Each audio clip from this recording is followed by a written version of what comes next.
अस्सलाम वालेकुम दोस्तों, कैसे हैं आप लोग। अच्छा देखिए, कुछ बात समझाना बड़ा मुश्किल होता है, कुछ लोगों को समझ से बाहर है मेरी।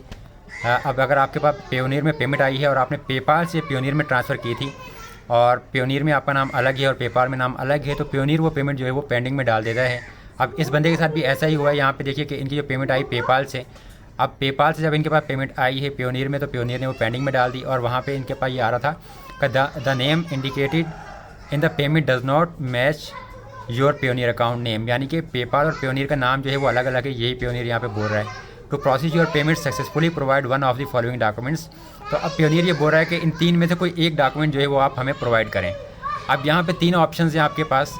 अब इसमें देखिए पेमेंट रेसिपिएंट्स फ़ोटो आईडी जो है ये सबसे आसान ऑप्शन है और मैंने इनको यही बताया कि भाई जिस बंदे के नाम का पेपाल अकाउंट है उसका यहाँ पे शनाख्ती कार्ड अपलोड कर दें, और वो फिर भी इस बात को समझ नहीं पा रहे। अब आप खुद मुझे बताएं कि मतलब ये बात जो है मज़ीद आसान अल्फाज में कैसे समझाई जा सकती है।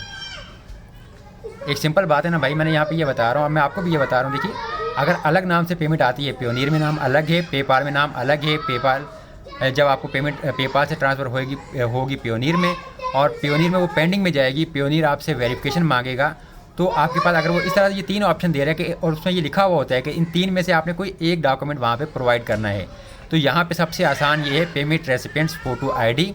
पेमेंट रेसिपिएंट्स फ़ोटो आईडी का मतलब कि जिस बंदे ने पेमेंट रिसीव की थी, पेपाल वाले बंदे की बात हो रही है, उसकी आपने आईडी देनी है। उसकी आईडी का मतलब होता है उसका शनाख्ती कार्ड, उसका पासपोर्ट या फिर उसका ड्राइविंग लाइसेंस। अब आपके पास इन तीन में से जो भी है वो कार्ड आप दे दें। आईडी कार्ड का मतलब शनाख्ती कार्ड होता है, पासपोर्ट होता है या ड्राइविंग लाइसेंस होता है।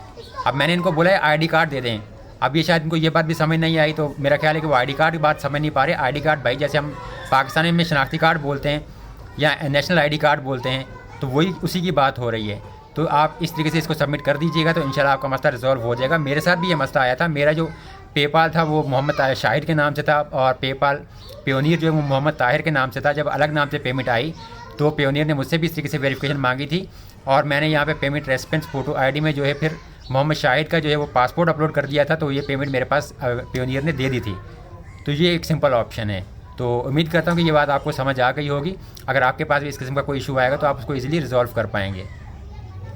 बस एक ये रिक्वेस्ट ये है कि देखिए, अगर आप मुझे मैसेज करते हैं व्हाट्सएप पे या मेरे अलावा किसी भी बंदे को करते हैं, कोई यूट्यूबर है उसने आपको अगर इन्फॉर्मेशन शेयर की हुई है, डिटेल्स वगैरह आपके साथ शेयर की हुई है कि जी आप उससे रब्ता करके कुछ इन्फॉर्मेशन ले लें, तो काइंडली जो बात वो बंदा बोल रहा होता है, कोई वॉइस मैसेज कर रहा होता है, कुछ लिख के आपको दे रहा है या कोई वीडियो का लिंक दे रहा है, तो अल्लाह के वास्ते उसको पढ़ लिया करें, उसको सुन लिया करें थोड़ा सा गौर से और टाइम ज़ाया ना किया करें अगले बंदे का। यहाँ पे कई लोगों को मतलब मैं वीडियो का लिंक देता हूँ या लिख के देता हूँ या स्क्रीनशॉट दे देता हूँ, वॉइस मैसेज कर देता हूँ, इसके बाद भी जो है वो अजीब जाहिलों वाले सवाल कर रहे होते हैं या मतलब समझ नहीं आ रहा होता भाई कि उनको मज़ीद कैसे किस तरीके से बंदा आप समझा पाए अपनी बात। या तो फिर हम जाहिल होते हैं या फिर वो अगले बिल्कुल ही जाहिल होते हैं कि कुछ समझ नहीं आ रही तो ये करना क्या है यहाँ पे। बाकी वीडियो देखने का शुक्रिया। अगर समझ आ रही है आपको ये बात तो वीडियो को लाइक और शेयर कीजिएगा अपने मज़ीद दोस्तों के साथ।